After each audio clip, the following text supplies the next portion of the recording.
Okay, so I just went over on how to find a perfect perpendicular and crisscross on your paper.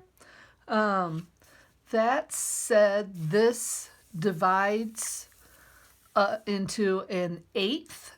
Should you want to maybe use thirds or sixes or other divisions, you can find this kind of layout very easily online. I'm going to attach it just so you have it on how to divide your circle into other proportions. Okay, so you would line this up to your quarter, and if you wanted to divide your circle into thirds, you would use here. Let's see, where's my other third? Here. Where's my other third? Okay, wait a minute. Third. Oh, yeah. And here, everything starts there.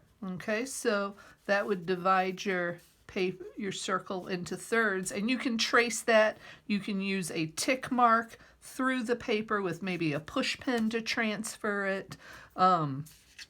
But that said, that's a really nice tool that's easy to find online. Okay, so I'm going to take my perfectly eighth piece of paper, and I'm going to draw some concentric circles on it. And so, where'd it go?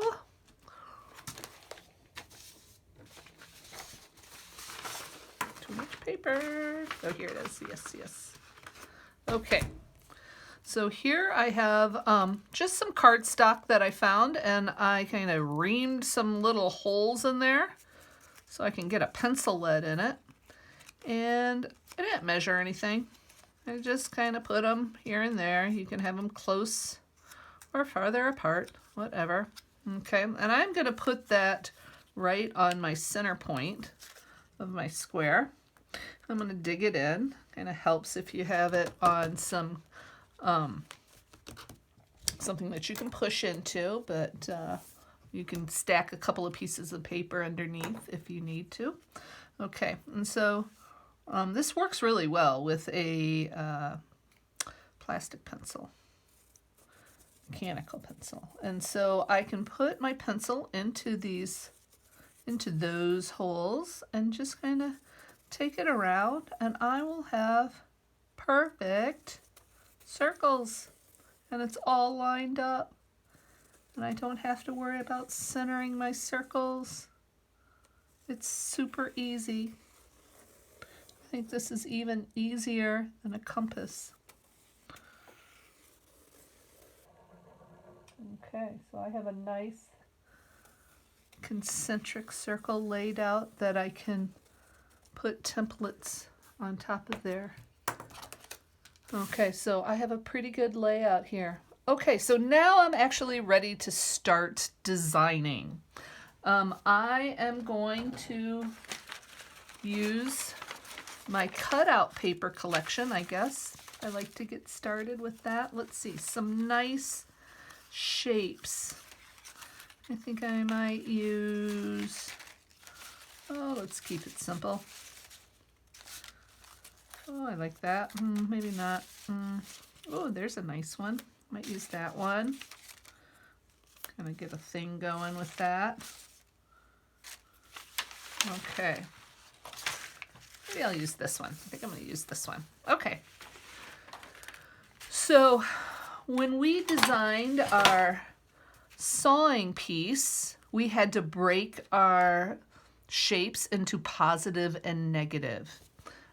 So clearly you can see that this would be positive space. Here we have negative space, but it doesn't really matter how you draw it. You could use this tracing to put down positive space. Okay, so I am going to, just to start off with, if you've done kind of a symmetrical cutout and you have a centerfold on your template, that is great, because if you line that up to your folds, everything will fall into place very nicely. Okay, so I'm holding it down. Just to review, when you use a template, hold it down with 2 fingers so it doesn't slip on you. Okay. There, and now I can shift that over, lining it up to my marks.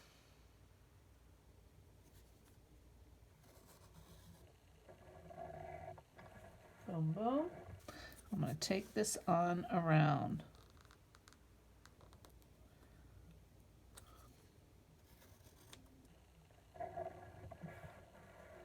Now, you will see that when, as I trace this out, I really haven't considered my positive and negative space yet.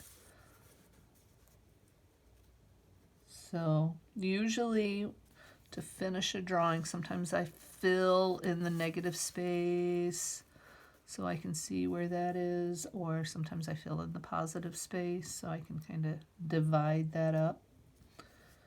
Show you what I mean.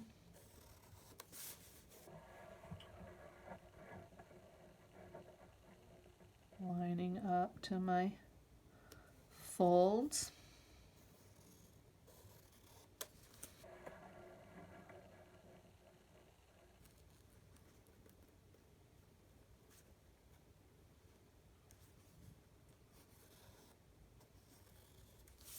Wow, that's pretty, huh?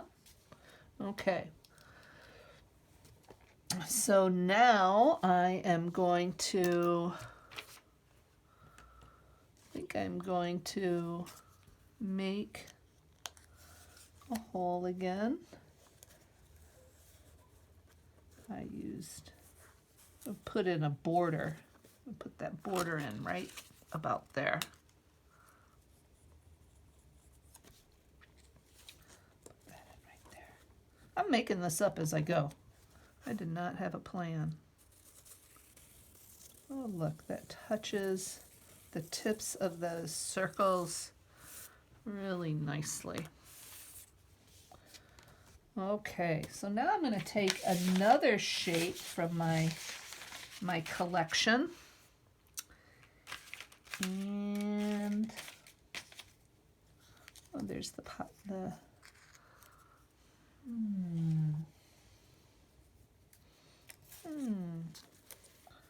I have this here. Maybe I'm going to take this out a section here.